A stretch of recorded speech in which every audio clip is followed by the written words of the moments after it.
el tema de ecología. Vamos a trabajar el tema de ecología y bioremediación. ¿Correcto? Bien. Ese tema, pues, es el último tema de este siglo, repaso. La próxima semana ya iniciamos lo que es las fijas, ¿no? Así que cualquier pregunta, duda que tengas, lo puedes hacer con respecto a este tema, ¿ya? La próxima semana, día de las fijas, me puedes hacer preguntas de cualquier tema de biología, ¿ya? Ahora nos enfocamos solamente en ecología y bioremediación. Empezamos.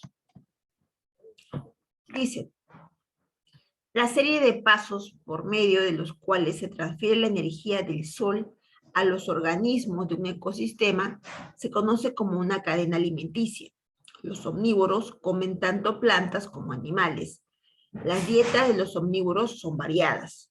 Los mapaches, las zorras rojas y algunos peces son omnívoros. Del texto podemos inferir ¿qué? A ver, ¿qué podemos inferir del texto? Es una cadena alimenticia, los omnívoros son conocidos como los consumidores primarios, son considerados como consumidores primarios. Los omnívoros son los que obtienen menos energía que los depredadores. En una cadena alimenticia, las zorras rojas serían consideradas como consumidores de primer orden. Los omnívoros son considerados como consumidores secundarios. A ver, ahí analicemos bien la respuesta. El tema es cadena alimenticia, ¿no?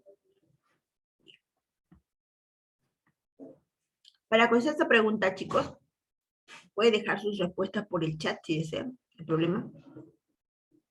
Vamos a ir analizando, pues, cuáles son tus alternativas. Ya me dieron una clave, vamos a verlo por acá. Los niveles tróficos, tener en cuenta que se puede hablar de un flujo de materia y energía cuando un animal come a otro, ya que la energía del primero autótrofo, consume gran cantidad de energía que proviene del sol. Esa la transforma en energía química, perdón, energía calórica, en este caso, a energía química. Esta energía química va a pasar de un cuerpo a otro luego del ser comido, ¿no? Todo empieza a partir de los productores, plantas, aunque también pueden ser algas, pasando a los consumidores primarios hasta los desintegradores. Recordemos que en el primer nivel trófico ubicamos a todo lo que son autótrofos, como las microplantas, que son las algas, y macroplantas, que son, pues, las productoras que nosotros conocemos, ¿no? Un ejemplo, el lichu de la puna. Todo lo que es primer nivel trófico, aquí está, corresponde a seres autótrofos, capaces de transformar la energía, ¿no? La energía solar en energía química, ¿correcto? Aquí también puede encontrarse, por ejemplo, cianobacterias, no solamente plantas, algas o cianobacterias. Recuerda que no todas las bacterias hacen fotosíntesis oxigénica. Hay bacterias que hacen fotosíntesis anoxigénica. ¿Qué es eso? Las bacterias verde púrpuras son aquellas bacterias que hacen fotosíntesis, pero en vez de eliminar oxígeno, libera azufre. Entonces pueden hacer fotosíntesis, pero no siempre van a botar oxígeno. Las bacterias verde púrpura. Pasamos al nivel trófico 2, o segundo nivel trófico. Aquí encontramos a todos los animales herbívoros, también conocidos como consumidores primarios, los primeros en comer. Consumidores primarios o herbívoros. Aquí está, pues, lo que son los herbívoros, animales que se alimentan, por ejemplo, plantas, mariposas, ratones, vicuña, etc. Segundo nivel trófico. Son primeros consumidores. En el tercer nivel trófico tenemos, pues, aquellos que se alimentan de carne. Acá quiero que quede algo bien claro. Una cosa es lo que se alimentan de carne y otra los que son supercarnívoros, que son en este caso los depredadores. En este tercer nivel trófico tenemos, pues, por ejemplo, a la serpiente, que es un carnívoro, consumidor secundario, que en este ejemplo de la pirámide se alimenta de ratón, ¿no? Que obviamente es un animal herbívoro. Entonces, esta serpiente viene a ser un carnívoro o consumidor secundario, porque es el segundo en comer. En este grupo también podemos encontrar a los omnívoros o consumidor secundario. En el cuarto nivel están también los carnívoros, pero acá se le conoce como supercarnívoros, porque se alimentan de otros carnívoros. En cambio, en tercero tenemos a los carnívoros que se alimentan de herbívoros. Acá se alimentan entre carnívoros. Acá está, por ejemplo, el águila, está el cóndor, ¿no? Está, si hablamos del cóndor marino, está la ballena, podría estar acá, son en el nivel cuarto, o también conocidos en otro grupo, ¿no? Los carroñeros, correcto. Es en el cuarto nivel trófico, los carroñeros. En el quinto nivel ya podemos encontrar a los descomponedores, que vienen a ser los desintegradores y los saprófagos o detritívoros. Un ejemplo de detritívoro, al lombriz de tierra. El lombriz de tierra es un detritívoro porque come detrito. ¿Qué es un detrito? Es materia orgánica combinado con tierra. Se alimenta de eso. Entonces, en este quinto nivel están los desintegradores, saprófagos o detritívoros. No olvidar que una cadena alimenticia inicia desde un productor hasta un desintegrador. Sin embargo, el conjunto de cadenas abarca una red. Una red alimenticia es un conjunto de cadenas. Eso lo explicaré en un momento, pero quiero que no salgamos mucho de la pregunta. A ver, en base a lo que estamos en el punto número 1, dice, ¿no? La serie de pasos por medio de los cuales se transfiere la energía del sol a los organismos de un ecosistema se conoce como una cadena alimenticia. Ojo, ojo, me está hablando del traspaso de energía. Ya. Los omnívoros comen tanto plantas como animales, así es. Las dietas de los omnívoros son variadas. Los mapaches, las zorras rojas y algunos peces son omnívoros. Son omnívoros. En una cadena alimenticia, los omnívoros son considerados los consumidores primarios.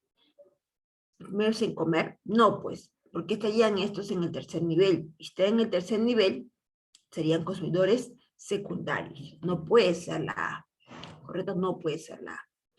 Los omnívoros son los que obtienen menos energía que los depredadores. Recuerda que el depredador, ¿no? Un omnívoro es el que come de todo. Ellos tienen menos energía que un depredador. ¿A qué nos referimos con depredador? A ver por ahí qué dice. ¿A los leones? Claro, a animales que son carnívoros y que son fuertes y están sobre otros niveles. Entonces, los omnívoros normalmente no son netamente carnívoros, se alimentan de todo. Entonces, los omnívoros son los que tienen menos energía que los depredadores. Ahorita vamos a ver esa parte, ya quiero para que lo puedas comparar. C. En una cadena alimenticia, las zorras rojas serían consideradas como un consumidor de primer orden. No, pues, no puede ser. Porque acá me está diciendo que las zorras rojas son omnívoros. Si son omnívoros, no puede ser primer consumidor. Primer consumidor es cuando se alimentan de plantas, ¿no? Sí, los omnívoros son considerados como los consumidores secundarios, los segundos en comer. Esta sí puede ser, pero veamos la pregunta, la B. Mira, la clave la B. Los omnívoros son los que tienen menos energía que los depredadores. Menos energía que los depredadores, me está diciendo. Cuando hablamos nosotros, jóvenes, cuando hablamos nosotros, por ejemplo, acá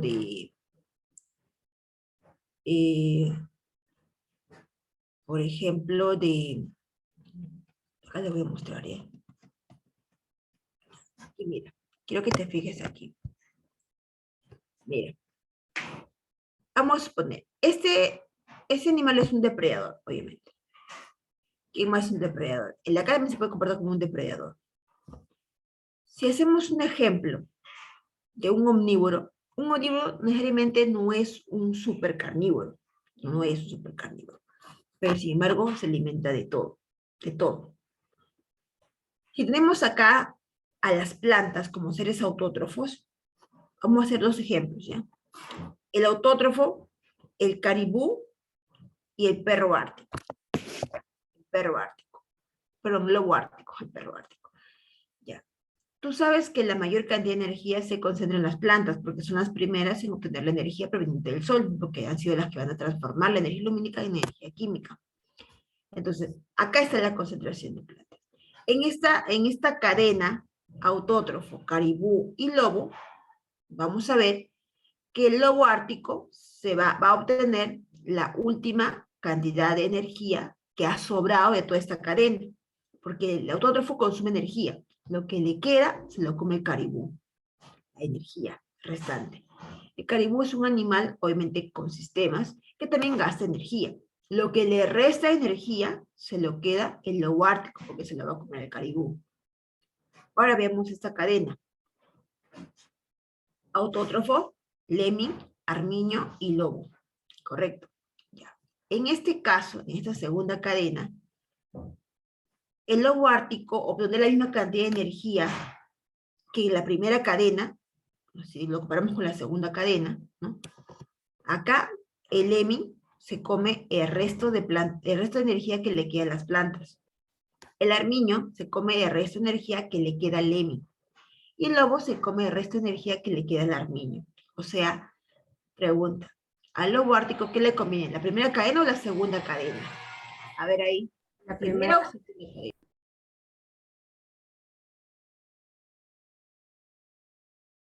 Le conviene la primera cadena, correcto. Ahora, si hablamos de un omnívoro, ¿dónde está? ¿Y dónde está un depredador?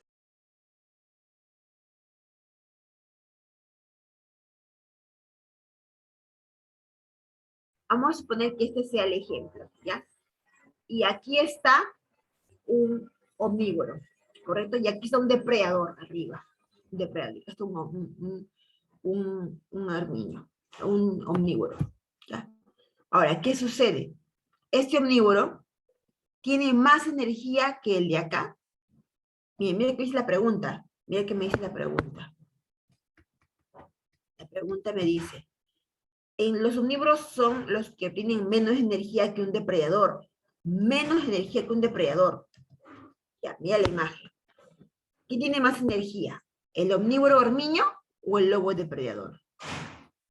El armiño.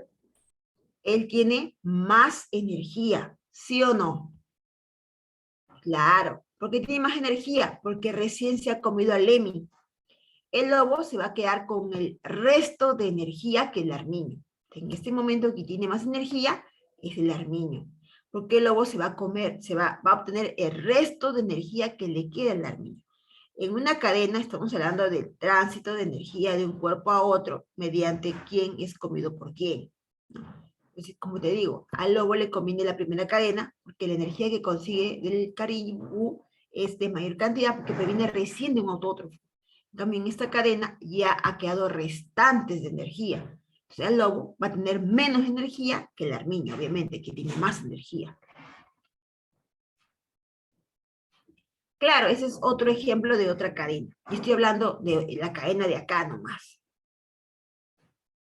Es un ejemplo de esta cadena que estoy hablando. Claro, sí se puede comer. Sí se puede comer la lechuza. Sí se puede comer.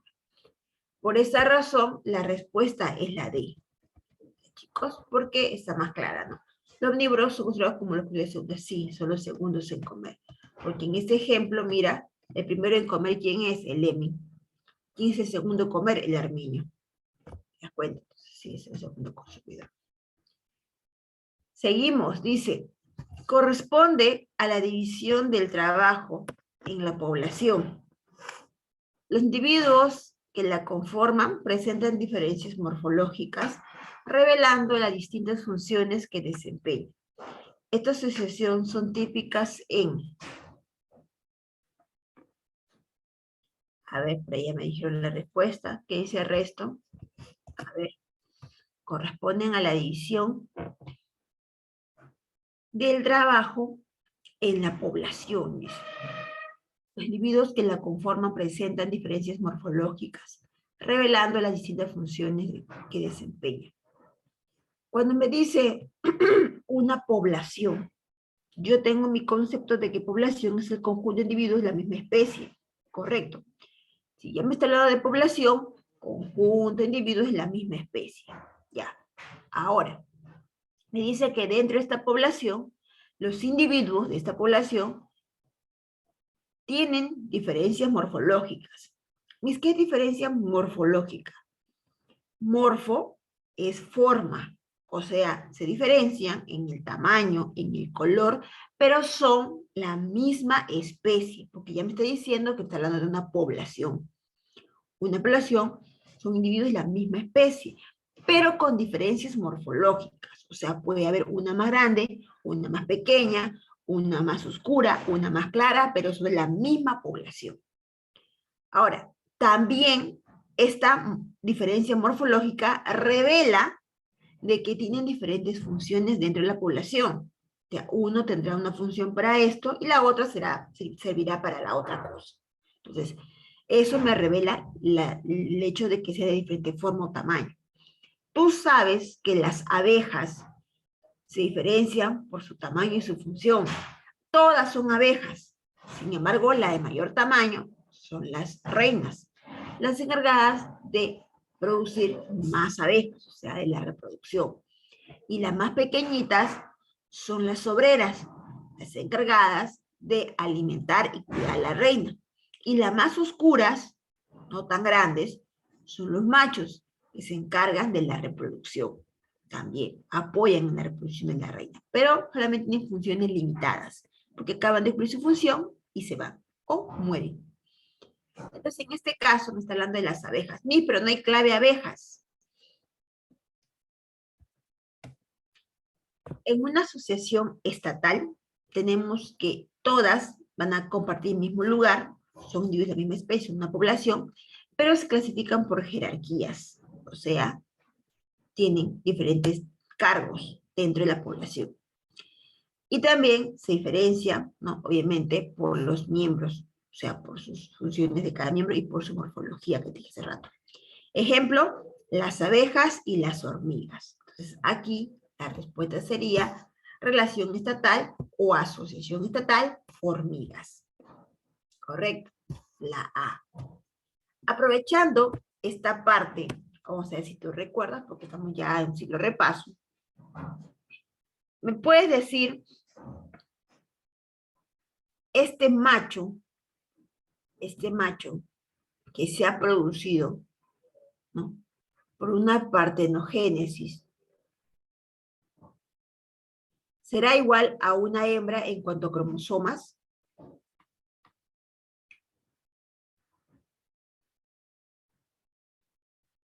No, ¿verdad? El macho y la hembra, en abejas, se diferencian por cantidades de cromosomas. Sus células somáticas de una hembra son 32 y de un macho son 16. Los machos normalmente salen por partenogénesis. ¿Qué es eso, Miss?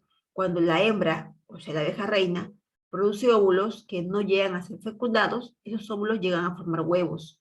Así no esté fecundado. Madura, eclosiona y sale un macho de huevo no fecundado. Entonces se conoce como partenogénesis. Por eso que su cantidad cromosómica se mantiene a 16 y siempre van a ser 16. En cambio, en las hembras, las obreras, tuvo que haber ocurrido fecundación. El óvulo que liberó la reina fue fecundado por un espermatozoide del macho. Y se llama 16, un individuo de 32. Pero ¿por qué 16? Es que la célula somática de la hembra hizo meiosis. Y eso quiere decir que hubo reducción de cromosomas a 16 cada gameto. En cambio, en la abeja macho no hubo meiosis, hubo mitosis. Por ello se conserva la cantidad de cromosomas, se conserva 16. Entonces, cuando el espermatozoide fecunda el óvulo de la hembra, va a producir un huevo de 32, que sería la hembra. Las células somáticas son de 32. En cambio, los machos se mantienen, ya que su célula somática de la hembra y su meiosis, se conservan los 16. Y el 16 no van a ser fecundados. Entonces mantienen los 16. Y ese macho tiene 16. Los machos se leen como por partenogénesis. Lo mismo ocurre en las plantas. En las plantas también ocurre esto. Puede producir semillas sin previa fecundación. Perdón, frutos sin previa fecundación. A esos frutos, ¿no? O ese tipo de fruto que se forma sin previa fecundación, se le conoce como, a ver por ahí, ¿cómo se le conoce, jóvenes, a los frutos que se producen sin fecundación? A ver por ahí, ¿alguien?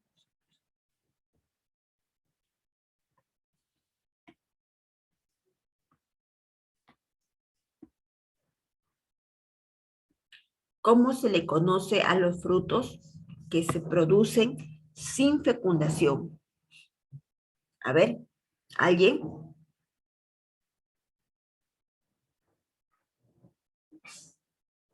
Chicos, vamos a ver quién tengo por ahí. Ya que no quieren participar.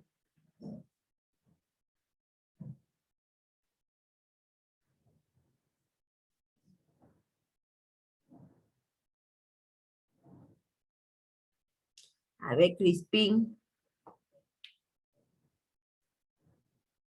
A ver, Fiorella, Cárdenas, Rivas. A ver, Rivas. Sorpréndeme, Rivas. ¿Cómo se denomina el tipo de fruto que se forma sin previa fecundación? Excelente, Ruth. Fruto partenocarpia. Excelente. Fruto de tipo partenocarpia. También sucede en animales, le dicen animales de tipo partenogénesis, ¿no? Porque se han producido sin previa fecundación. Bien, entonces la respuesta de la 2 sería la A. ¿Ya, chicos? La A. Bien. Pregunta número 3. Me dice aquí. En la naturaleza, la disponibilidad de fósforo se produce por la descomposición de rocas que contienen fosfatos y mediante la erosión natural llegan a los suelos y al agua, ríos, lagos y mares. El papel más importante en el reciclamiento del fósforo lo realiza. Esto ha sido pregunta San Marcos hace años. Hace años. Estamos hablando en esta pregunta el tema de ciclos biogeoquímicos. Chicos, los ciclos biogeoquímicos se dividen en dos grupos. Tienes que saber eso de memoria. ¿En cuáles? Se dividen, los ciclos biogeoquímicos se dividen en ciclos sedimentarios y ciclos gaseosos. Los sedimentarios son los que no van a pasar por el medio ambiente, como quienes, mis. Por ejemplo, en este caso, el ciclo del fósforo, el ciclo del azufre. En cambio, los ciclos que sí son gaseosos son el ciclo del agua, el ciclo del CO2 y el ciclo del nitrógeno. Son los gaseosos, porque pasan por el medio ambiente, ¿no? Entonces, vamos aquí a la pregunta, me habla sobre el ciclo del fósforo, que es un ciclo sedimentario. Entonces, aquí hay un papel muy importante en el reciclamiento del fósforo que lo desempeña alguien. En las claves me pone las bacterias que fijan nitrógeno, como el famoso Rhizobium. La respuesta me está diciendo claramente que es ciclo nitrógeno, y ese es un ciclo gaseoso, nada que ver con el ciclo de fósforo. Las aves guaneras, puede ser. Las plantas que realizan carboxilación. La carboxilación es un proceso de liberación de carbono, que liberan CO2. Y si liberan, se van al medio ambiente. Y no tiene que ver con el fósforo, porque el fósforo es sedimentario. Las raíces leguminosas, al ser depósitos de nódulos. Las raíces leguminosas son aquellas que viven en La raíz, perdón, las raíces leguminosas son aquellas que se ubican a ver, ratito. Las leguminosas, así como ya.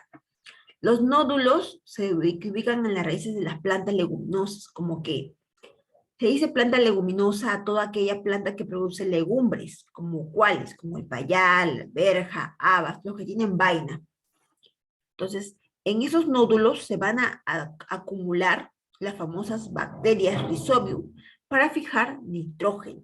Nada que ver con el fósforo. Correcto. Entonces, la respuesta sería la B. En el ciclo del fósforo, recuerda que es un ciclo de tipo sedimentario, donde los seres vivos van a tomar el fósforo en forma de fosfatos a partir de las rocas que se descomponen mediante la meteorización. Aquí, este fosfato puede pasar a la planta a través de las raíces que fijan. Cuando también los animales se alimentan de esas plantas, pues que tienen nitrógeno, van a defecar mediante su excreción fósforo, que va a ir obviamente nuevamente al suelo. Esto se sedimenta cerca al mar, sedimenta, ¿no? Llegando al fondo del mar y siendo pues tierra o lugar donde se van a fijar las algas, que también van a absorber el nitrógeno mediante sus rizoides. Cuando esto sucede, los peces su alimento de los peces son las algas y van a pasar al cuerpo del pez, en los peces. Las aves guaneras son aquellas que van a alimentarse, ¿no?, de estos peces. Y las aves que están cerca al mar van a defecar, obviamente, fosfato. El guano contiene fósforo. Y nuevamente el ciclo vicioso. Se sedimenta en el suelo, es absorbido por la raíz de las plantas. La planta es un alimento de los animales que van a excretar, también sale ese fosfato, que van a caer al suelo y nuevamente. ¿En qué momento sale el fósforo de la tierra? Pues se podría decir cuando las aves guaneras van a alimentarse de ellas, ¿no? Pero no necesariamente al medio ambiente, sino en el cuerpo de un animal que está en el aire, ¿no? Entonces, ellas serían como el principal vector durante este ciclo del fósforo. Me dejo entender. Aquí está, mira. Dice, por acá. ¿Dónde está? A ver. Los descomponedores actúan volviendo a producir fosfatos. La descomposición bacteriana de los cadáveres también de los cadáveres, ¿no? Liberan fósforo en forma de ortofosfatos que pueden ser utilizados directamente por los vegetales verdes formando fosfato orgánico.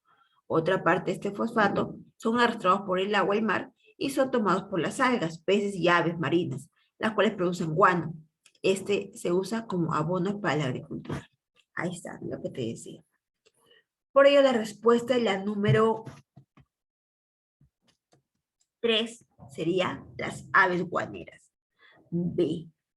Chicos, este tema ha sido pregunta, examen de admisión. Aves guaneras. Ya, jóvenes, así que mucha atención. ¿Por qué no puede ser la D? Porque la D me está hablando de raíces leguminosas. Cuando usted escucha raíces leguminosas, rápidamente lo van a asociar con nódulos, porque en las plantas leguminosas abundan en sus raíces unas bolitas que parecen papas chiquititas, como el tamaño de un arroz, bastante. Y ahí se puede encontrar gran cantidad de bacterias.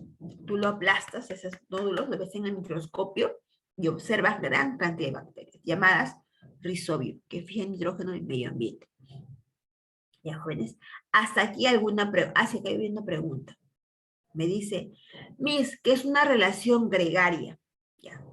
Una relación gregaria es un tipo de relación también de tipo intraespecífica, porque está conformada por individuos de la misma especie. Por ejemplo, las aves migratorias, las sardinas. Estos tipos de poblaciones, ¿no?, de sardinas o migratorias, viajan de un lugar a otro, migran, buscan alimento, pero se van de un lugar a otro en conjunto. La finalidad de esta relación es que todas sobrevivan a cambios climáticos y busquen el alimento, ¿no?, que les va a permitir sobrevivir, obviamente. Por ejemplo, las aves migratorias, cuando en un lugar empieza el invierno, ya saben que ahí no van a encontrar alimento y van a morir de frío, y viajan a otro lugar. Ese sería un ejemplo de gregaria. Al igual que los peces, también viajan en grupo, ¿no? Esa es gregaria, correcto. Hasta aquí, ¿alguna otra pregunta, chicos? A ver, por ahí.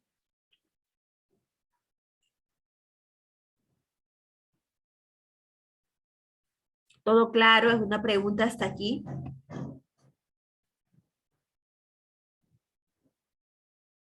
Ok. Siguiente pregunta.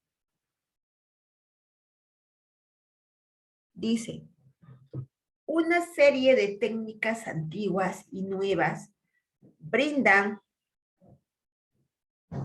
a las empresas la posibilidad de atenuar su impacto sobre el medio ambiente.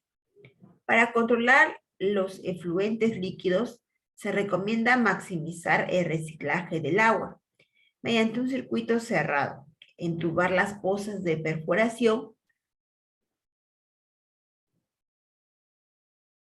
para no contaminar las aguas subterráneas, usar tanques cerrados en lugares de pozas para decantar las partículas pesadas y emplear bacterias para degradar metales pesados. El texto hace referencia. A ver ahí. Puede ser la C, me dice. Ya. Vamos a ver. Me está hablando de la pregunta 4, ¿verdad? A ver. La A me dice. Ojo, en base al texto, el texto me está hablando acerca de que ya, el texto me está hablando acerca de un método para controlar la contaminación del agua. Son pues formas de remediar el impacto que ha ocasionado el hombre. Una forma que te dice acá el texto es maximizar, o sea, reciclar más el agua en circuitos cerrados, luego entubar las pozas de perforación para no contaminar el agua subterránea, o sea, que no haya una combinación de agua contaminada con agua limpia, ¿no? Y para eso usar tanques cerrados en lugares de pozas, me dicen. Y en esos tanques se van a decantar las partículas pesadas y para ello se van a emplear bacterias capaces de comer, alimentarse de metales y así limpiar el agua, mantener limpio el agua. Vamos a ver. Dice, a tecnologías y biorremediación para evitar la perlocación, perjudicando el agua subterránea a consecuencia de residuos sólidos. Ya. Dice evitar la perlocación. No me está hablando en el texto de que la perlocación sea dañina. ¿O sí?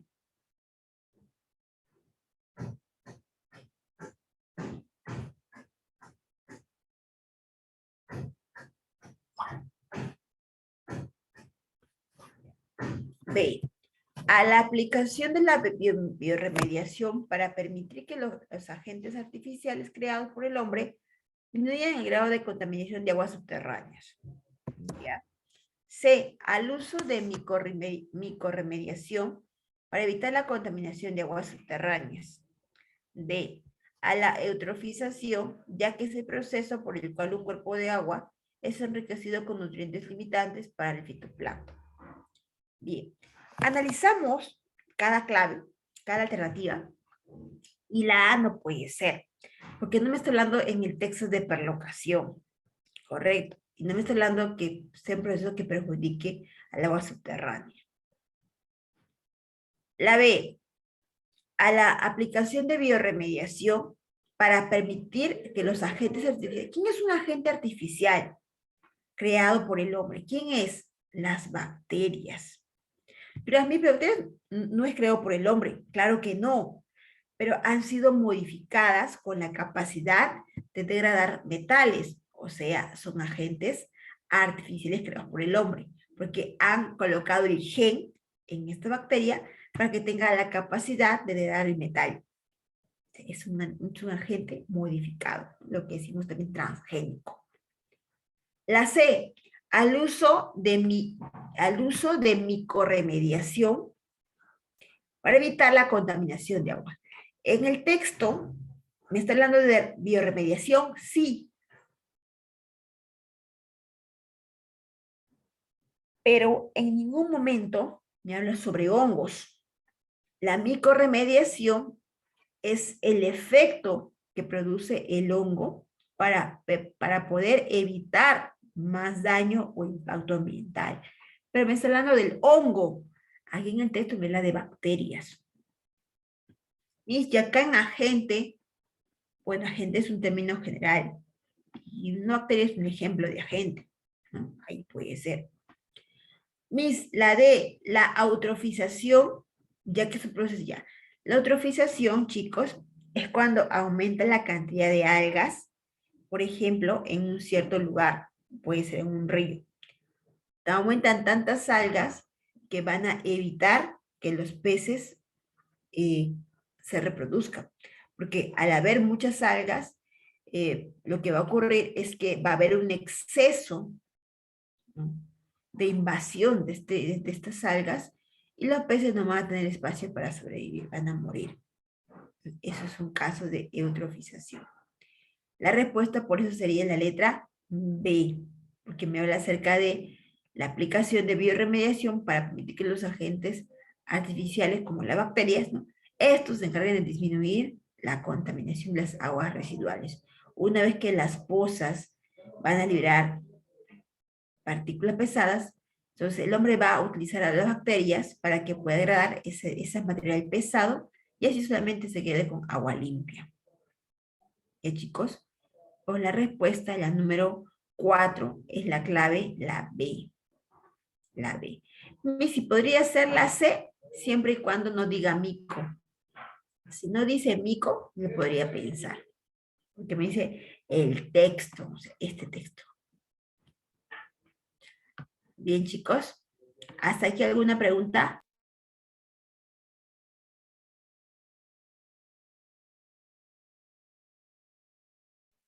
A ver, jóvenes, ¿hasta ahí alguna preguntita que tengan?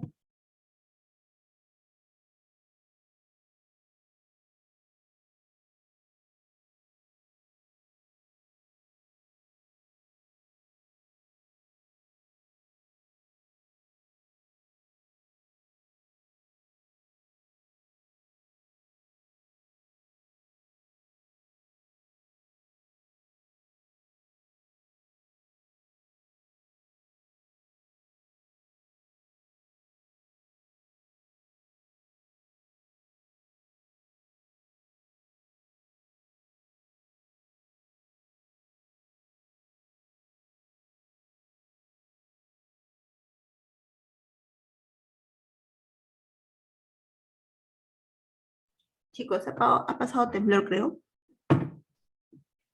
¿Sí? O creo que acaba de pasar temblor. Sí, salió por la noticia. Creo que sí ha pasado. Mi sobre eutrofización. ¿A la pregunta?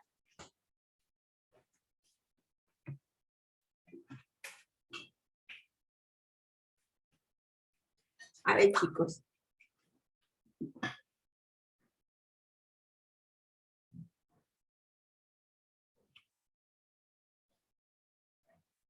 A ver, allá, el tema de eutrofización. Ya. Cuando hablamos de eutrofización, se refiere a la invasión que pueden producir, pues, las algas sobre un río, por ejemplo, ¿no? Esto trae como consecuencia, pues, que ciertas sustancias, mejor dicho, a ver, el exceso de ciertos seres vivos como algas, ¿no?, se maximiza tanto que produce sustancias orgánicas como desecho. Y esto en exceso daña o perjudica a otros animales que comparten el mismo hábitat.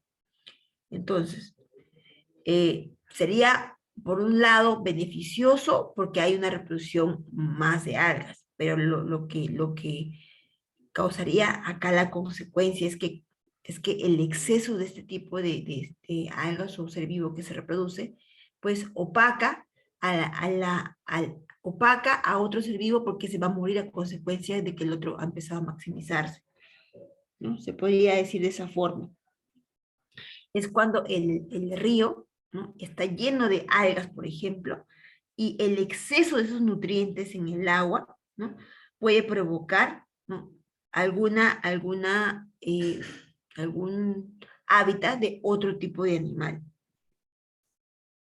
Normalmente este tipo de eutrofización, o sea, el exceso de producción de algas o de cianobacterias, ¿no?, es también provocado por el hombre. El hombre puede echar muchas sustancias en el río y como consecuencia el río empieza a producir se empiezan a reproducir más algas, más bacterias, trayendo otras consecuencias.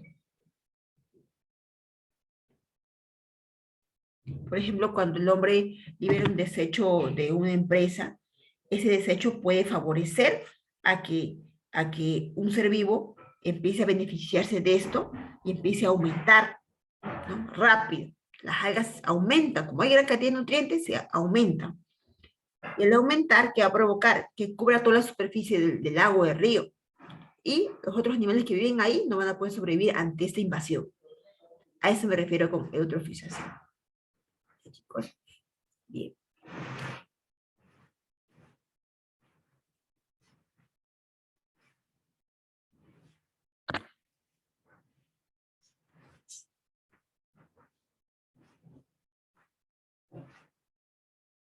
Está de moda, chicos, hablar del tema de eutrofización.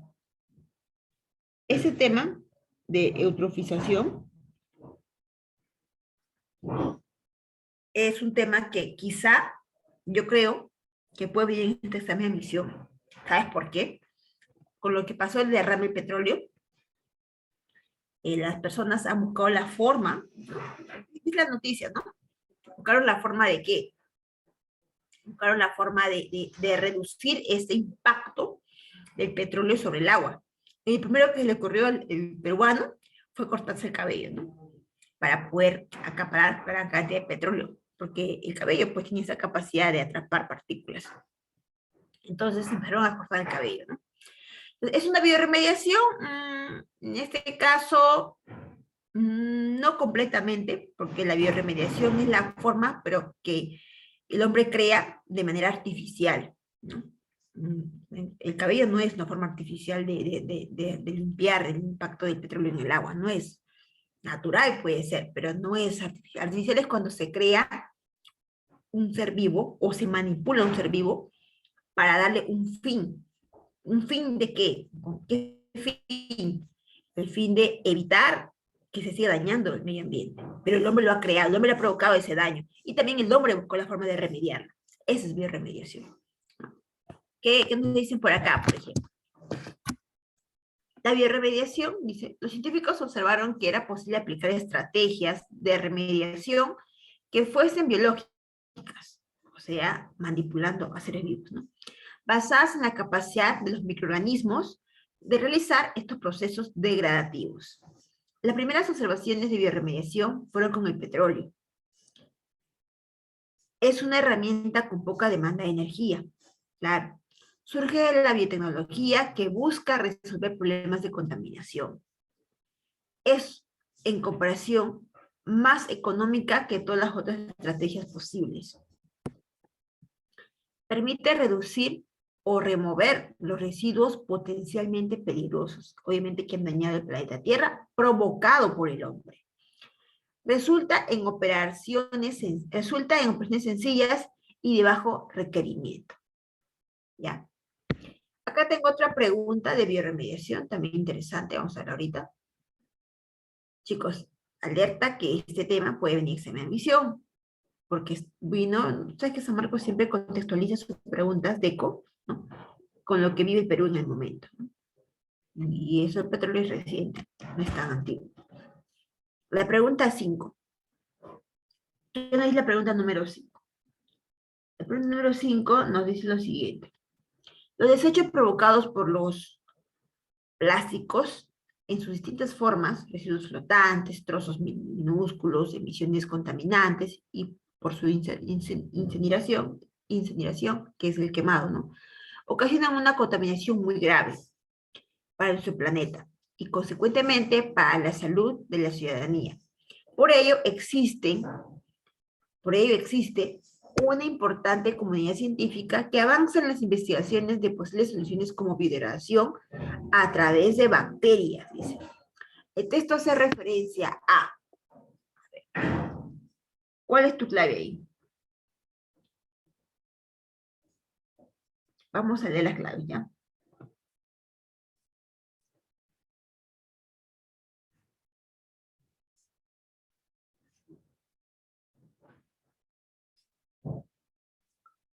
Todas estas desventajas deben tenerse en cuenta para hacer un proceso de bioabsorción.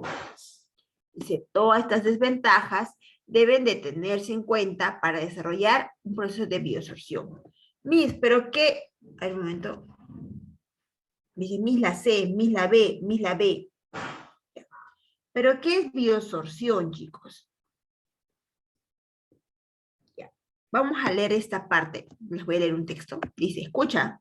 La bioabsorción es un término que describe la eliminación de metales pesados por la unión pasiva de biomasa no viva a partir de soluciones acuosas. El mecanismo de remoción no está controlado por el metabolismo. O sea, es un mecanismo para liberar una sustancia de metales pesados, ¿no? Provocando unión, que algo se pegue al metal pesado y así pues poder extraerlo, ¿no? De esa contaminación que está provocando. Pero el texto no me está hablando en ningún momento de material pesado, o sea, de metal pesado. Está hablando simplemente de plástico, que no es un metal pesado. Dice, todas las ventajas deben tenerse en cuenta para extraer un proceso de bioabsorción.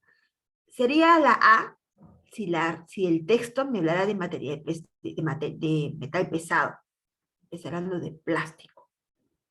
B, la bioremediación como un proceso que permite dar uso de seres vivos para restaurar ambientes contaminados, para la cual se puede emplear diversos organismos. Puede ser. C, la eutrofización, ya que es el proceso por el cual un cuerpo de agua es enriquecido con nutrientes limitantes para el fitoplancton, principalmente fósforo, nitrógeno y en algunas ocasiones silicio, potasio, hierro y manganeso. En el texto no me está hablando acerca de un enriquecimiento de nutrientes en una laguna o lago, no. Está hablando de desechos de plástico. Esto puede ser la C.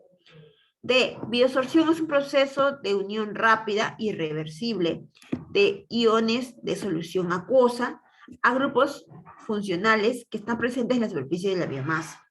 O sea, me está hablando de poder atrapar partículas, ¿no?, rápidamente y así evitar que se siga contaminando el agua. Pero me está hablando de bioabsorción. Bioabsorción se refiere a partículas de metales pesados. Y en el texto me habla de material pesado, hablando de plástico. La respuesta podría ser la B. ¿Por qué? Porque me dicen la bioremediación como un proceso que permite... Mira que me dice acá. El texto hace referencia a ¿qué? A la bioremediación como un proceso que permite dar uso de seres vivos, hablando de bacterias, para restaurar ambientes contaminados, para la cual se puede emplear diversos organismos, ¿no? La respuesta sería claramente, ahí me dijeron, la letra B. Así es, la letra B. Chicos, eutrofización ha habido bastante en examen San Marcos, bastante. Es cuando se enriquece algún lugar como laguna o río de nutrientes. Estos nutrientes traen como consecuencia la invasión superficial de ese lugar, o sea, toda la laguna se empieza a aumentar la cantidad de algas, que es la más conocida, ¿no? Para poder, obviamente, acaparar todo el alimento que hay en ese lugar, y esto opaca a otros animales que pueden morir a consecuencia de este aumento de algas.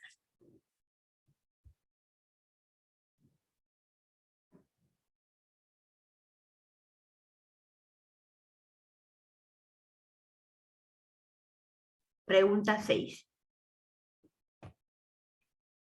Bien, dice, la energía radiante, a ver, ahí analicemos.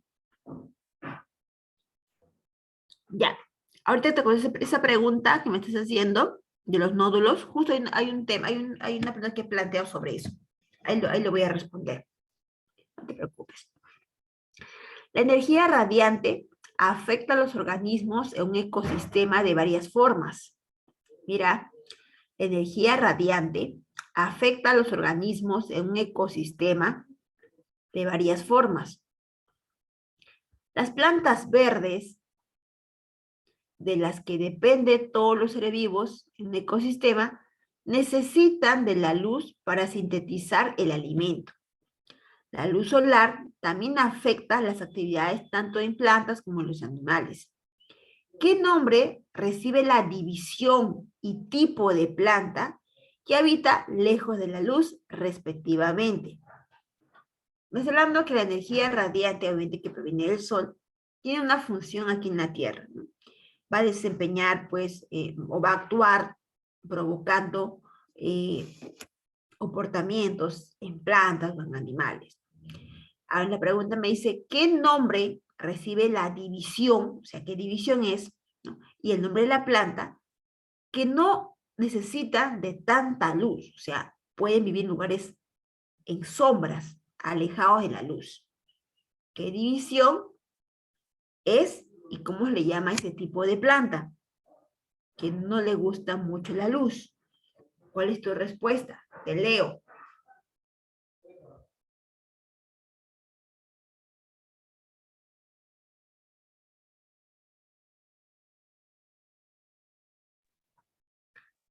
Me dicen por ahí, pteridofita y heliófitas. ¿Qué son las plantas heliófitas? ¿Qué son las plantas hesiófitas? ¿Qué son esos? Vamos a verlo acá. La radiación solar, o sea, la luz, es la fuente de energía que sostiene la vida. Constituye la fuente de energía primaria para los organismos fotosintéticos. Transforma la energía radiante en energía potencial. Correcto. En animales puede traer efectos que sean diurnos o sean de tipo nocturnos. En plantas, que ellas sean de tipos heliófilas y otras de tipo hesiófilas. Las de tipo heliófilas, por ejemplo, las heliófilas, requieren de luz intensa y son las más abundantes, las heliófilas, requieren de luz intensa, ¿no? En cambio, las hesiófilas requieren de poca luz y son las más verdes, ¿no? El ejemplo de hesiófilas, el musgo, que es una briófita, el helecho, que es una pteridofita, y oreja de elefante, que es una angiosperma. Entonces, tiene que ser la respuesta, me habla de poca luz sombra, hesiófila.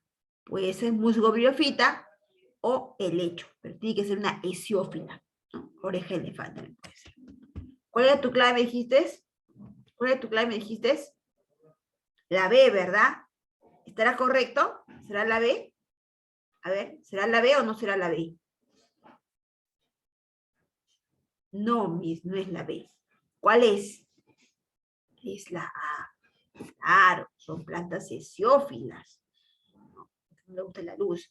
Si requiere de mucha luz, sería como las orquídeas, ¿no? Son las heliófitas, ¿no? La respuesta, después, hesiófilas o hesiófitas. A ver, fitoplanta. La respuesta aquí sería la A. Ya, chicos, 6 avión. 6 avión. Aquí estamos para equivocarnos y para aprender. Bien. Continuamos. A ver, por ahí tengo una pregunta. Me dice, Miss, ¿qué son las plantas mesófitas? Bueno, mesófilas. Mesófilas o también puede ser mesófitas. Estas plantas son aquellas que pueden vivir en lugares donde hay agua, pero de niveles intermedios. O sea, puede vivir en lugares donde se requiere de agua, pero ni muy poca, ni tampoco demasiada. Como los frutales, por ejemplo, ¿no? Pero los frutales viven de mucha agua, no, los frutales no es. Son plantas que requieren de agua, pero no mucha, pero tampoco muy escasa. Esas son las mesas, porque están en ese borde. Pero se refiere a cantidades de agua, en cantidades de agua. Ya. Continuamos.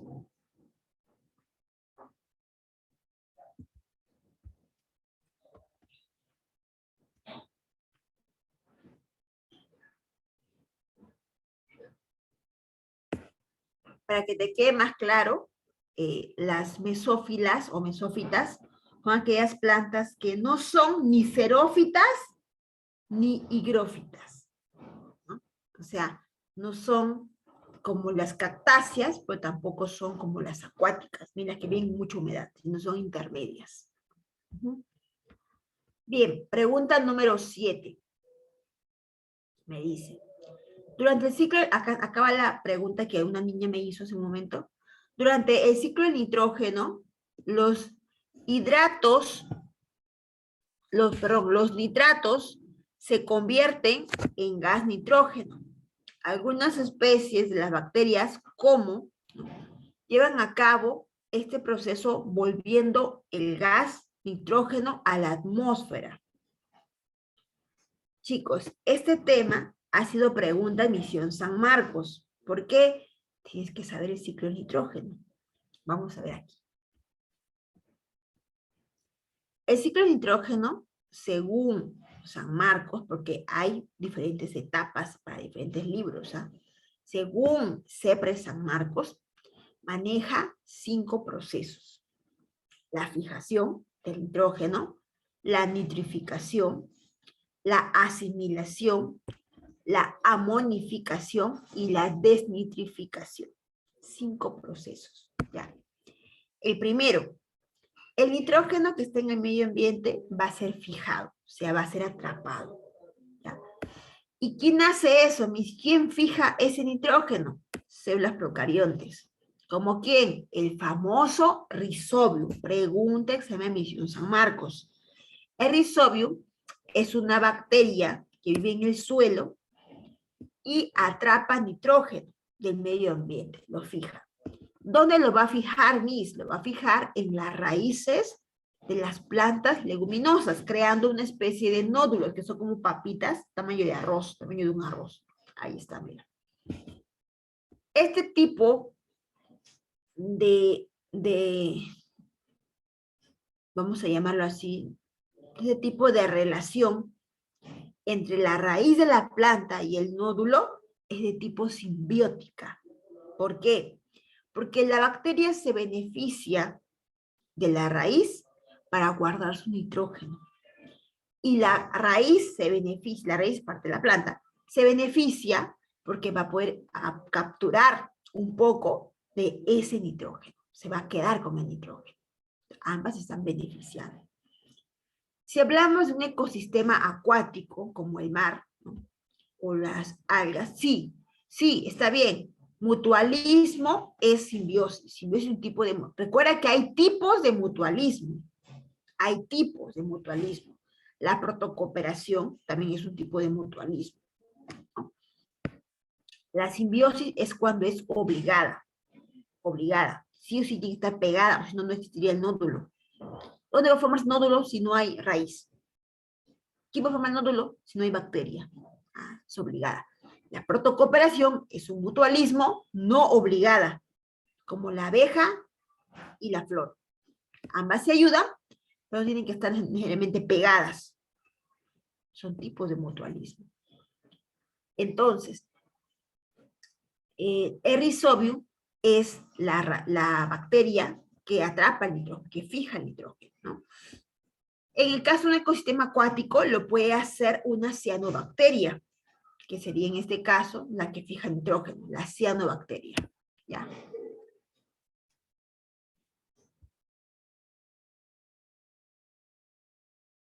Continuando, tenemos aquí la nitrificación. Mira acá. La nitrificación, primero acá. Estas bacterias de nitrógeno van a convertir, mira, el nitrógeno en amoníaco. Eso se conoce como nitrificación. La nitrificación se refiere a la conversión del amoníaco. No, primero, a ver, disculpe. Primero en las raíces de las plantas leguminosas están los nódulos. Ahí se encuentra el acúmulo de Rhizobium. Estas van a transformar el nitrógeno en amoníaco. El Rhizobium hace eso, el Rhizobium. Una vez formada el amoníaco, en la nitrificación van a venir otras bacterias, llamados los nitrosomas y el nitrobacter. Estas bacterias van a transformar ese amoníaco en nitrito, el amoníaco en nitrito y luego en nitrato. ¿Ya? ¿Quién hace eso, Miss? Los nitrosomonas y el nitrobacter. Transforman el amoníaco en nitrito y luego en nitrato. Ahora, ¿qué va a pasar? Las mismas raíces pueden asimilar este nitrato, ¿no? Que puede ser como, pueden asimilar el nitrato como nitrato o pueden asimilar el amoníaco, también lo pueden asimilar, ¿ya? Entonces, aquí la asimilación es cuando otras plantas, ojo, ya no estoy hablando de plantas leguminosas, ¿ah? No, otras plantas. Mira la diferencia. Esta es una leguminosa, esta ya no es una leguminosa. Entonces, otras plantas se pueden beneficiar de esto, asimilando el amoníaco o el nitrato. Pueden hacer otras plantas. Otras plantas también tienen nitrógeno.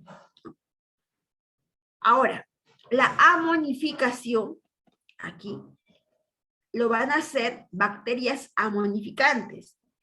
Es la conversión de compuestos nitrogenados orgánicos en amoníaco. O sea, van a transformar el compuesto orgánico nitrogenado nuevamente en amoníaco y amonio. Quienes hacen eso son las bacterias amonificantes. O sea, lo que se formó orgánicamente ahora va a transformar nuevamente en amoníaco. Y por último, la desnitrificación, ¿no? Es la transformación del nitrato que ha quedado y nitrito en nitrógeno gaseoso. O sea, nuevamente pasa a ser nitrógeno gaseoso. Y estos van a salir al medio ambiente. ¿Quién hace eso, Miss? Las pseudomonas. Las pseudomonas son capaces de nuevamente transformar el nitrito o nitrato en nitrógeno atmosférico y lo liberan al medio ambiente. Estas bacterias llamadas pseudomonas hacen ese proceso. Y recordar que son bacterias de tipo anaeróbicas. ¿Y qué es anaeróbica? No requieren oxígeno para vivir. Correcto, entonces son estos 5 procesos. En ese orden, ¿ah? Fijación, nitrificación, asimilación, amonificación y desnitrificación. ¿Cuál es tu respuesta de la número 7? A ver. Te leo, tu respuesta es la 7.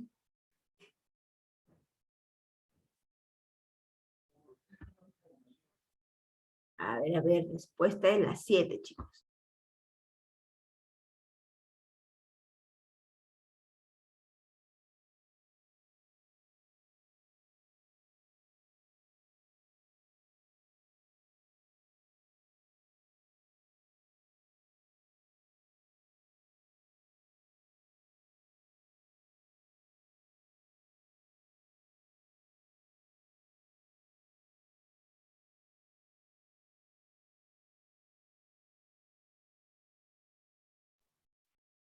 Todos. Mis la D, mis la B.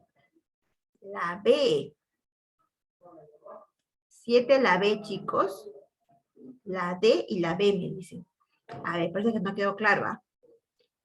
Me ha empezado a doler la cabeza. Creo que me queda gripe. Ya estoy sintiendo que haya molestias acá en las fosas nasales. A ver. Durante el ciclo del nitrógeno, ¿ya? Los nitratos se convierten en gas. O sea, ya es la parte final. Algunas especies de bacterias, ¿cómo llevan a cabo este proceso? Un momentito.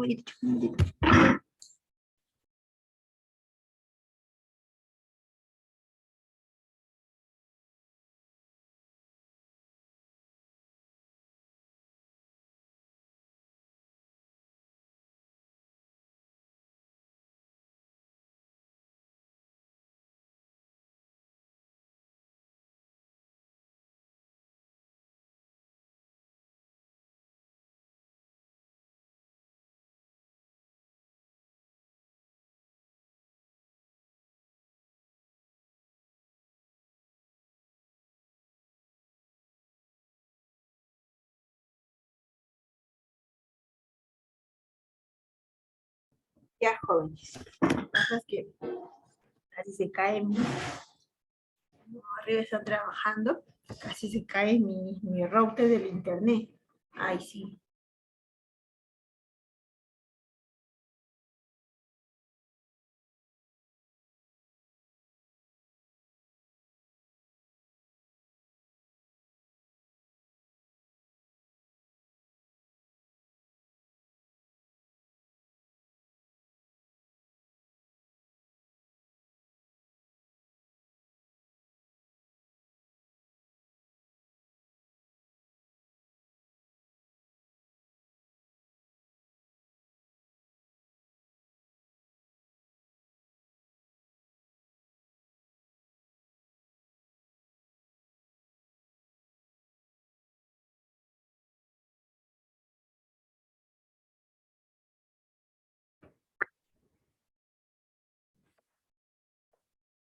Bien, jóvenes.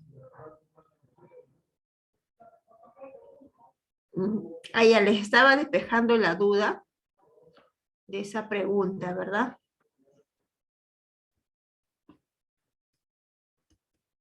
Ah, ya. Decía que se transforma el nitrato en gas nitrógeno. Acá en esta imagen pueden observar que dice, ¿no? La conversión del nitrato y nitrito es en nitrógeno, a gaseoso, o sea, casi quiere decir que va a salir al medio ambiente, porque es un ciclo gaseoso, ¿no? O sea, no es cilíndrico, no se queda en la Tierra, sino sale. Aquí la desnitrificación se refiere a la conversión de nitrito o nitrato en gas atmosférico, o sea, en este caso en nitrógeno atmosférico. Y aquí, ¿quién participa? Las pseudomonas. La respuesta sería desnitrificación, pseudomonas, la D. ¿Ya? ¿Qué marcaron por ahí? La D, ya se borró todo ya. Marcaron la D, ¿no, chicos? Por ahí alguien vi que marcó la B. Ya, pero bueno, ya se corrigió. La respuesta es la D. Ok, muy bien. La D. ¿Se despejó la duda de la alumna que me hizo la pregunta de Rhizobium? ¿Sí? ¿O quiere que le aclare lo que es Rhizobium? ¿Está bien? ¿Se entendió lo que era Rhizobium? Alguien me preguntó sobre Rhizobium antes de entrar a esta pregunta todavía. Le dije que le iba a responder después porque íbamos a hacer esta pregunta que acaparaba lo que ella me estaba preguntando, ¿no? ¿Sí? ¿Está bien? ¿Alguna pregunta aquí? ¿Sí? ¿Está bien la respuesta o nuevamente te explico Rhizobium? ¿Se entendió? Allá. Los nódulos es el lugar donde vamos a encontrar las bacterias. El nódulo lo crea la bacteria con la raíz. O sea, se forma como si se le un granito a la raíz.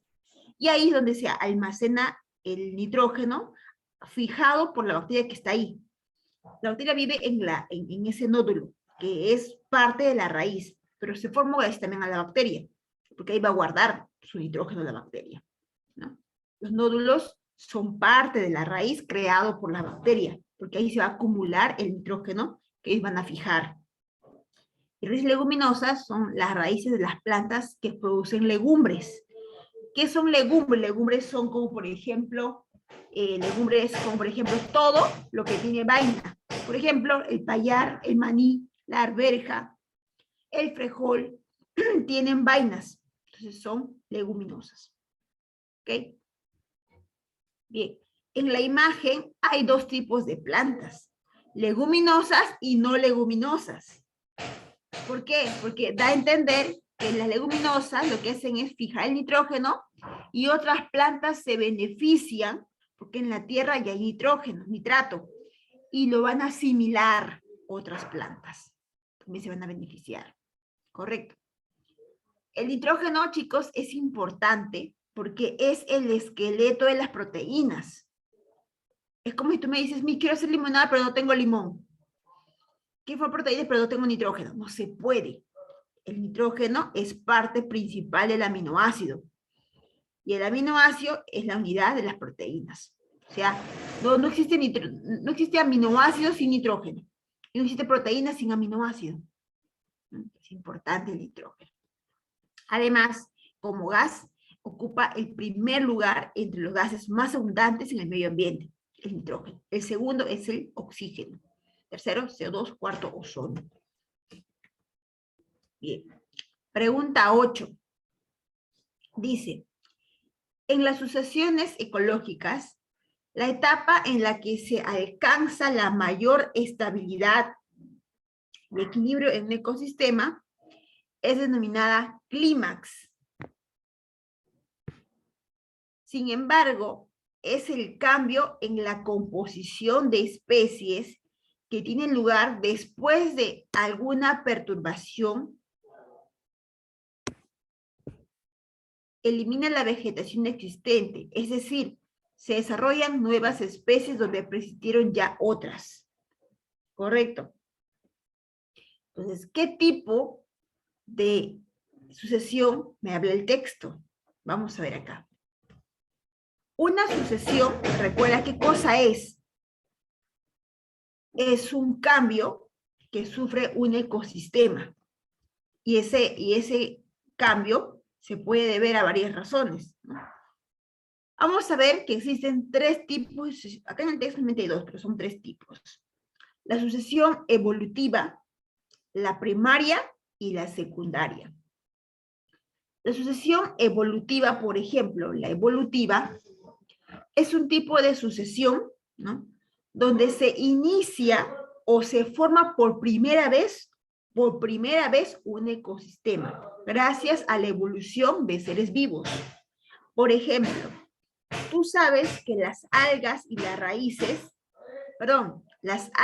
y los hongos se fusionan haciendo una simbiosis de tipo mutualista, ¿no? Mutualismo tipo simbiosis, ¿no?, donde ambas se van a beneficiar. Las algas son netamente acuáticas, las algas no son terrestres, son acuáticas. Pero ¿qué ocurre? Ocurre que los hongos pueden beneficiarse de las algas, ya que estas son autótrofas, pues le van a beneficiar porque le van a dar alimento sin buscarlo. Entonces, a raíz de esta evolución, de la fusión del alga más el hongo, genera pues el líquen, ¿sí o no? Ese líquen es netamente terrestre, pero se formó de la fusión de alga más hongo. Entonces, para que el alga haya formado un líquen, tuvo que haber salido del agua y generó en la Tierra un nuevo ecosistema, un ecosistema terrestre. Entonces, ese inicio de formación de nuevo ecosistema en base a la evolución del alga para fusionarse con el hongo, se conoce como como sucesión evolutiva, porque conllevó a generar un nuevo ecosistema. Sucesión evolutiva, ¿correcto? Hasta ahí nomás. Luego ya vienen las micorrizas y otro tipo de evolución. En la primaria, ¿en qué se basa? Aquí es un ecosistema que se ha formado de manera natural, sin la intervención de la mano del hombre. De manera natural tenemos nosotros en el Perú, por ejemplo, selvas vírgenes. ¿Qué son selvas vírgenes? Son lugares de gran cantidad de hectáreas de árboles, donde el hombre todavía no lo ha pisado. Es natural. El hombre no ha llegado hasta ese lugar. Está prohibido. Pero ese lugar tiene su propia fauna, su propia flora. Quizás hay más animales que nosotros desconocemos, pero no podemos ingresar. Es una tierra virgen. También podemos encontrar animales venenosos que quizás ni siquiera hemos descubierto nosotros, ¿no? Son tierras virgen. ¿Y eso cómo se forma? De manera natural. Se puede haber formado de una roca madre, de una erupción volcánica, ¿no? Pero para eso ya hubo, ¿no?, un primer suelo, donde de ahí nació el ecosistema. Entonces, es una primaria, un lugar virgen, ¿no? Secundaria, cuando el lugar o el terreno ya existe, ya tiene su flora, fauna, y el hombre sobre eso, ¿no?, puede generar una perturbación, un incendio forestal, por ejemplo. Hay muchas personas que compran hectáreas de terrenos y hay árboles, y dicen, bueno, yo no quiero sembrar ese árbol, yo quiero que exista otro tipo, yo quiero que, no sé, sembrar coca. Ya, no sé, coca. Entonces, ¿qué hago? Tengo que quemar todos esos árboles, porque no me sirven de raíz sacarlos, ¿no? Entonces, ¿qué hacen? Producen incendios forestales. Pero se les va la mano y esos incendios por el viento llegan a otras hectáreas, ¿no? Y queman más, y sin querer dañan el ecosistema. Entonces, ¿qué les queda? Una tierra vacía, ¿no?, para poder plantar recién otro tipo de sembrado, ¿no? ¿Te das cuenta? Entonces, otro caso, tú has escuchado, también lo dije en el ejemplo, de la famosa, te mostré un video también creo, la famosa palmera, la palma aceitera, por ejemplo, en San Martín. En San Martín, muchos agricultores vendieron sus terrenos a empresas extranjeras con el fin, a buen precio, obviamente lo vendieron, ¿no?, porque las empresas extranjeras pagan lo que sea por una tierra aquí que es muy fértil en el Perú. Entonces le compraron sus tierras y compraron a varios pobladores. Entonces, como juntaron varias tierras, empezaron a sembrar el aceite de palma. Mejor la palma aceitera, que es la planta se llama palma aceitera y produce aceite de palma. Ese aceite es importante para la producción de galletas, papita light, esas cosas, ¿no? Es un aceite muy comercial. Pero ¿sabes cuál es el problema? Que una vez plantada esa palma, y luego de haberse extraído, ¿no?, el aceite, la tierra donde se sembró esa palmera queda infértil por 5 a 10 años. O sea, no sirve esa tierra hasta que se vuelva a ser fértil. ¿Qué quiero decir con esto? Que van a destruir un ecosistema para sembrar el aceite de palma, luego sacan toda la palma y la tierra queda estéril, no sirve. Hasta que pasen nuevos años, más años, y nuevamente vuelva a ser una tierra fértil. Ahí ya no hablamos de un ecosistema natural, primario, no. Es un ecosistema secundario, porque ya intervino la mano del hombre para que aparezca un nuevo ecosistema. Y para talar todos esos árboles, antes de sembrar la palma aceitera, tuvieron que destruir todo ese ecosistema. ¿Cuántos animales muertos? ¿Cuántas aves han perdido su nido? ¿Cuántos ríos contaminados de aceite de palma? Los ríos contaminados de palma destruyen a los animales que viven ahí. Matan a los animales. Entonces, el hombre causa una perturbación en el ecosistema. Pero el ecosistema, como es natural, vuelve a surgir. No queda así, vuelve a surgir, pero va a pasar muchos años para que aparezca un nuevo ecosistema. Pero fue provocado por la mano y perturbación del hombre. ¿Correcto? Entonces, hablamos de sucesión secundaria. Ahora, ¿cuál es tu respuesta? Número 8.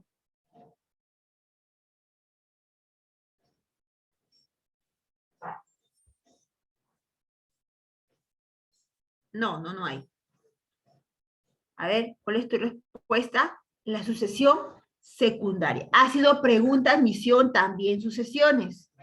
Pregunta, admisión, hacia sucesiones. Creo que el año pasado vino el tema de sucesión evolutiva, cuando habló de líquenes. líquida es fusión de alga más hongo. Micorriza es fusión de raíz más hongo. ¿Ya? La B. Así, la respuesta es entonces clave besito. En una cadena trófica, en donde un mamífero carnívoro secundario se come a un carnívoro primario, se logra cuantificar la energía radiante en el día de 300.000 kilocalorías. ¿Cuánto de energía solar puede obtener el carnívoro secundario a través de su alimento? No, la evolutiva es antes. A ver, tengo una pregunta, ¿no? Me están preguntando sobre la pregunta anterior. Primero es la evolutiva, luego sigue la primaria, luego sigue la secundaria. Nada más, no hay más. En el libro de la CEPRE de San Marcos está así. No hay terciaria. Primero es la evolutiva, primaria y secundaria. Es en ese orden. Ya. Para hacer esta pregunta, no existe terciaria. Tenemos que entender la pirámide energética. Cuando hablamos de las pirámides energéticas, recordar que la energía fluye a través de la cadena alimenticia mediante el ser comido, ¿no? No olvides que la fotosíntesis es un proceso metabólico donde la energía que se consigue lo va a tener las plantas o los seres autótrofos. A partir de esa energía capturada, empieza la cadena. O, en este caso, para captar energía, hablamos de pirámide. Cadena me refiero a quién come a quién. Y pirámide me refiero a dónde está la energía en este momento. ¿Quién se lo comió a quién? Pero entonces la energía, ¿no? De mayor a menor. La pirámide tiene esta forma, ¿sabes por qué? ¿Sabes por qué tiene esta forma? Porque aquí en la base son los que tienen más energía.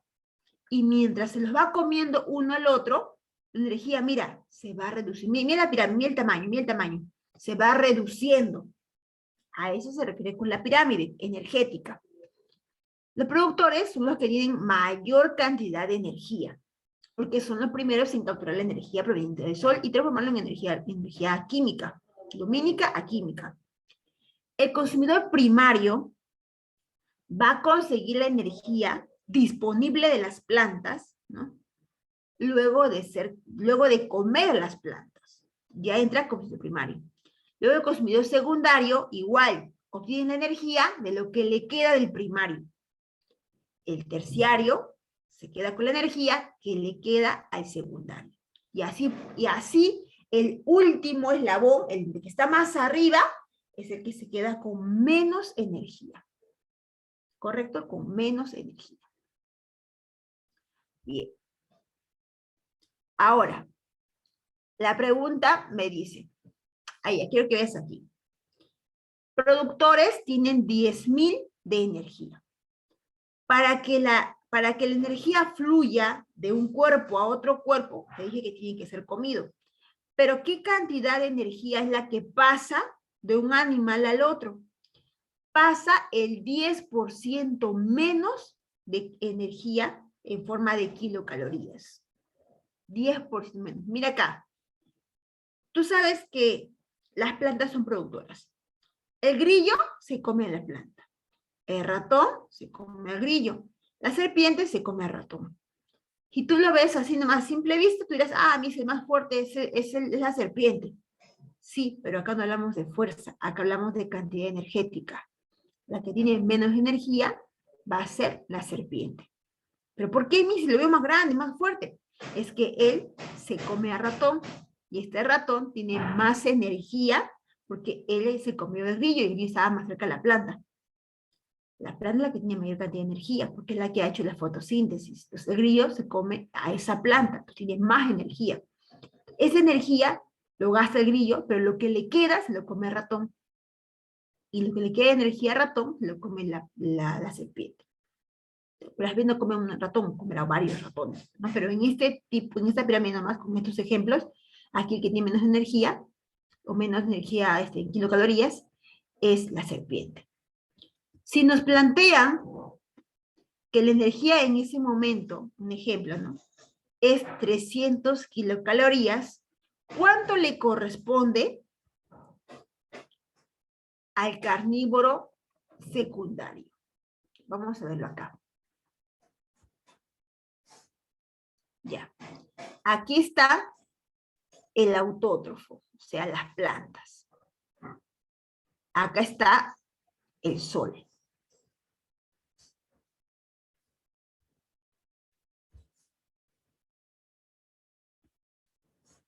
Energía de frente a los productores. Estas plantas son comidas por el primer consumidor primario. Voy a poner 1, consumidor 1. Luego lo pasa al consumidor secundario. Consumidor secundario. Que en este caso es un primer carnívoro. Claro, el consumidor secundario es un primer carnívoro, porque es el primero en comer carne. ¿Quién sería el carnívoro secundario? El que se come al carnívoro primario, o sea, el que está acá arriba. El tercer consumidor sería el carnívoro secundario. ¿Por qué? Porque el carnívoro primario es el primero en comer carne, que es el 2, carnívoro secundario. Perdón, consumidor secundario.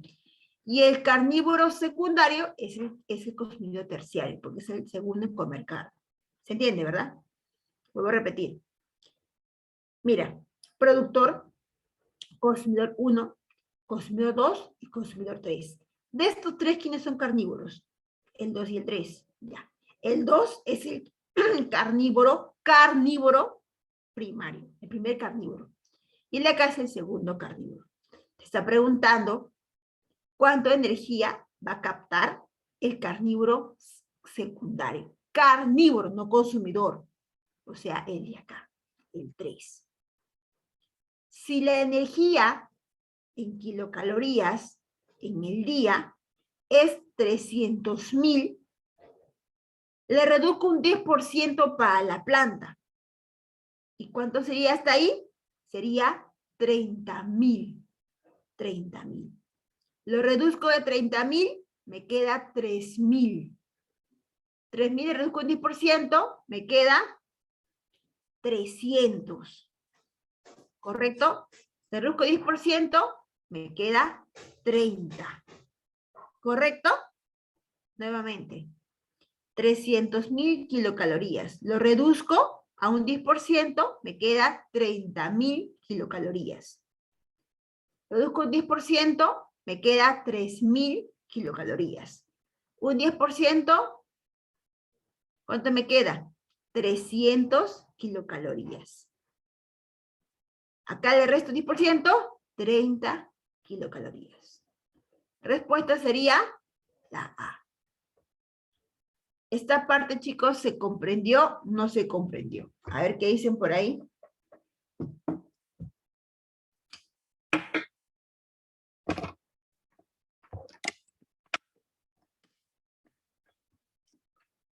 Sí, me dicen. A ver, otro.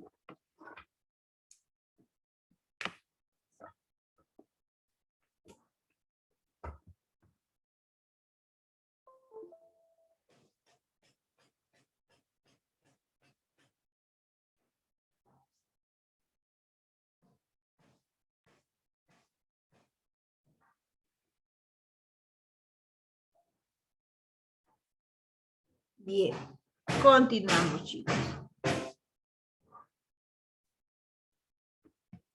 Ay, espérate, voy a borrar esto. Ya. Eurialinos son seres acuáticos capaces de vivir en aguas con diferentes concentraciones de sal. Son capaces de vivir tanto en agua salada, el mar, como en agua dulce. Los ríos, ¿no? Un ejemplo conocido de un pez eurialino, ¿quién sería? Esa pregunta regaladaza, ¿no? Es como para que agarres autoestima. Ya. A ver. Según la salinidad, tenemos animales que pueden sobrevivir en agua salada, pero a su vez pueden irse a desovar en agua dulce. O sea, soportan cambios de salinidad. Este tipo de animales se conocen como animales eurialinos. Los eurialinos son animales capaces de aceptar cambios bruscos de salinidad. O sea, de agua dulce, de agua salada a agua dulce. O de agua dulce a agua salada. ¿Y por qué se va al agua dulce? Para desovar, o sea, para botar sus huevos. Ejemplo, los salmones y las anguilas.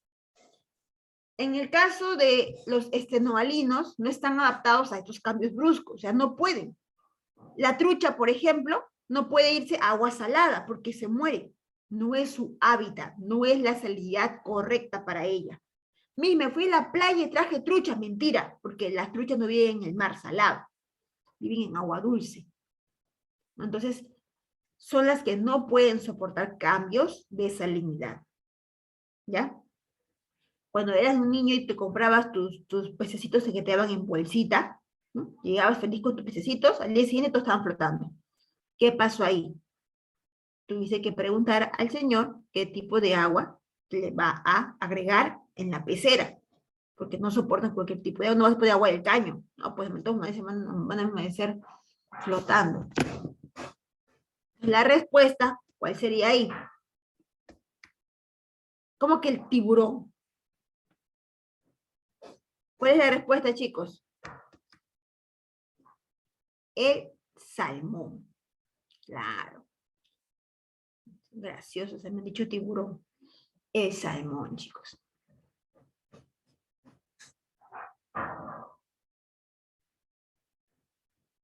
A ver, me dicen Miss.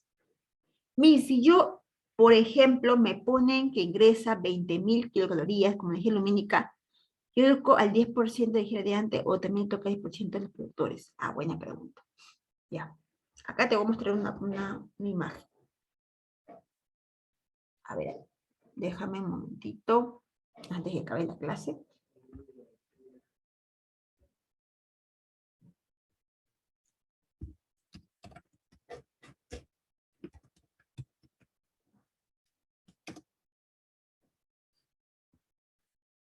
Chicos, me da otra vez la alergia. Les cuento que yo tengo una alergia, no sé por qué, la nariz me fastidia. No vayan a pensar, y creo que con tiempo pedí disculpas. Tengo una alergia con la nariz. Mucho me da así como que hay como ganas de estornudar, pero no puedo estornudar. Dame un segundo para contestar tu pregunta. Dame un momentito, te voy a contestar.